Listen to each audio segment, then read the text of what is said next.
တသားမိမိတို့အားလုံးပဲမင်္ဂလာပါဒီတို့ရဲ့နေ့စဉ်ဖန်ရသမားကျမ်းပုံပြင်ပြောချစ်အစီအစဉ်ကနေမှပြန်လည်ကြိုဆိုလိုက်ပါတယ်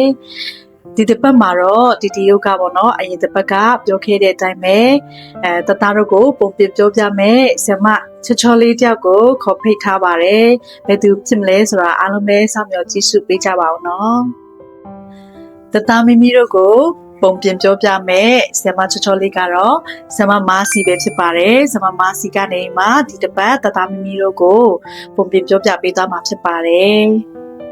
အားတော့သမီးတို့ရေဒီနေ့မှာတော့ဆရာမပြောသွားမယ်ပုံပြင်လေးကတော့သခင်ယေရှုကားတိုင်းပေါ်မှာတင်တဲ့အကြောင်းလေးကိုပြောသွားမှာဖြစ်ပါတယ်ပြည့်လက်မင်းရှိကိုယေရှုရောက်လာတဲ့အချိန်ဂျူးအကြီးကဲတွေဟာသခင်ယေရှုကိုပြည့်လက်မင်းစီကိုခေါ်ခဲ့ကြတယ်ခေါ်ခဲ့တဲ့အချိန်ဟာဆိုရင်မနက်စောကြီးအချိန်ဖြစ်တယ်ပြည့်လက်မင်းကဂျူးလူမျိုးမဟုတ်တဲ့အတွက်ပြည့်လက်မင်းရဲ့ခမဆောင်တဲ့မဝင်မဲနေကြတယ်ဒါကြောင့်ပြည့်လက်မင်းကထွက်လာပြီးတော့ဒီလူဟာဘာပြစ်မှုနဲ့တရားစွဲတာလဲဆိုပြီးတော့မေးတယ်ပြည့်လက်မင်းလည်းဒုက္ခမရှာခြင်းတဲ့အတွက်သူ့ကိုပြန်ခေါ်သွားပြီးတော့တင်တို့ရဲ့ဥပဒေအတိုင်းတင်တို့ဘာသာတင်တို့စီရင်ကြဆိုပြီးပြောလိုက်တယ်ဂျူးတွေဟာပြည့်လက်မင်းကိုကျွန်တော်တို့ဟာလူတစ်ယောက်ကိုအသေးတက်ဖို့မစီရင်ရဘူးဒါကြောင့်ကိုရော့စီကိုခေါ်ခဲ့တာပါဒီလူဟာဆွညစ်တဲ့အကြောင်းအရာတွေကိုတုတ်တင်ခဲ့တယ်ပြစ်ရှံမင်းကဲတာဘရင်ကိုလည်းအခုမဆက်ရဘူးလို့လူတွေကိုပြောနေတယ်ပြီးတော့သူ့ကိုယ်သူခရစ်တော်ရှင်ဘရင်လို့ပြောတယ်ဒီအရာတွေကိုပြန်ပြောခဲ့ကြတယ်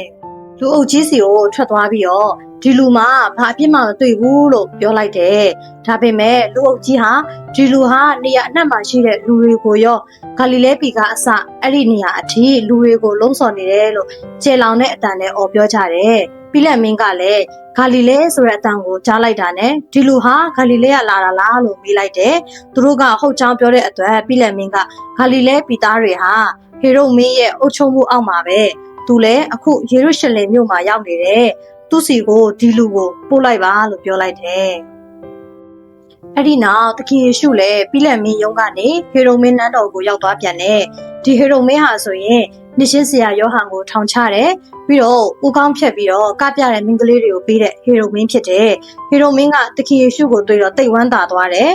ကိုရောရဲ့အကြောင်းတွေအများကြီးကြားခဲ့ဖူးတယ်ဒါအပြင်ကိုရောပြုတ်ခဲ့တဲ့နမိတ်လက္ခဏာတွေကိုလည်းတွေ့မြင်ရလိမ့်မယ်လို့မျှော်လင့်နေတယ်ဒါပေမဲ့သခင်ယေရှုဟာနမိတ်လက္ခဏာတွေကိုကြည့်ဖို့အတွက်ပြပွဲသဘောမျိုးနဲ့ဘယ်တော့မှမပြခဲ့ဘူးဟေရုမင်းက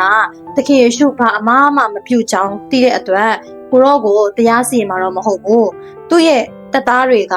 ကိုရောကိုရှင်မရဲ့အဖြစ်နဲ့ဝိယုံခြုံပေးရင်နှောက်ပြောင်ကြတယ်ပြီးတော့ပြလက်မင်းစီကိုပြန်ပို့လိုက်တယ်သခင်ယေရှုဟာသူ့ရှိမှမတက်ရက်နေတော့သူ့စီကိုသူ့မိန်းမစီကတရင်တစ်ခုရောက်လာတယ်ဒီလူကောင်းနဲ့ပတ်သက်ပြီးဘာအတိုက်ခံမှမပြုလုပ်နဲ့ညတော့ကအိမ်မက်ထဲမှာသူနဲ့ပတ်သက်တဲ့အကြောင်းအရာတွေအများကြီးငါခံစားရတယ်လို့မှာလိုက်တယ်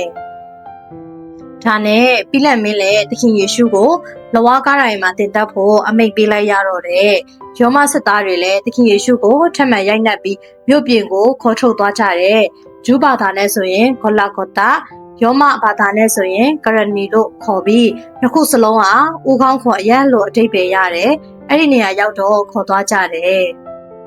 သူတို့ကလဝါကားတိုင်းကိုသခင်ယေရှုထမ်းခိုင်းတယ်ဒါပေမဲ့မကြခင်မှာပဲကိုရောဟာတိတ်အားနေနေတာနဲ့ဆက်ပြီးမထမ်းနိုင်ရှာတော့ဘူးအဲ့ဒီအချိန်မှာရှီမုန်ဆိုတဲ့လူတစ်ယောက်ကိုခေါ်ပြီးကာရနီကုန်းအထိဝိုင်းကိုထမ်းခံလိုက်တယ်ကာရနီမှာကားတိုင်းကိုလဲချပြီးသခင်ယေရှုကိုဖျက်ပြီးတင်လိုက်တယ်ပြီးတော့ကားတိုင်းပေါ်ကပြုံးမကျအောင်လို့လက်ပွားကိုတံမိုးနဲ့ရိုက်သွင်းလိုက်တယ်ပြီးတာနဲ့ကားတိုင်းကိုထောင်လိုက်တယ်စစ်သားတွေဟာအခုလိုကြောက်စရာကောင်းတဲ့လုပ်ငန်းကြီးကိုပြုလုပ်နေတော့သခင်ယေရှုက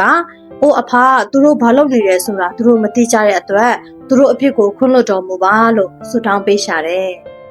စစ်သားတွေလည်းသခင်ယေရှုဝတ်တဲ့ဝိယုံကိုမဲနိုင်ပြီးတော့သူတို့ကြားတဲ့အပိုင်းကိုသူတို့ယူကြတယ်သခင်ယေရှုရဲ့ကားတိုင်းပေါ်မှာနာဇရက်မြို့သားယေရှုဂျူးလူမျိုးရှင်ဘုရင်လို့စာတမ်းရေးထိုးထားတယ်ဒီနေ့ကျွန်မပြောသွားတဲ့ပုံမြင်လေးကတော့ဒီလောက်ပါပဲနောက်ပတ်တွေမှာတမန်ကျမ်းစာတွေကဘယ်လိုအကြောင်းအရာတွေကိုဘယ်သူတွေကပြောပြသွားမလဲဆိုတာကိုဆက်လက်စောင့်မျှော်ပေးကြပါအောင်တတား